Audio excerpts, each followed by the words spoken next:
জন্মেছিলেন এইখানেতেই পড়াশোনাও হেথায়।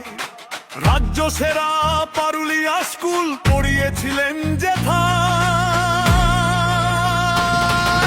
যেথায় যেথায় যেথায় উনি পড়িয়েছিলেন যেথায়। মিথ্যে কেসে ফাঁসিয়েছিল গুন্ডা তৃণমূল। বেরিয়েছিলেন সসম্মানে, ভাঙিয়েছিলেন ভুল। বিজয় মিছিলে হয়েছিল জেলে মুক্তির দিনে। এবার ভোটে পাড়ার ছেলেই প্রার্থীটা নিন চিনে। প্রদীপ সাহা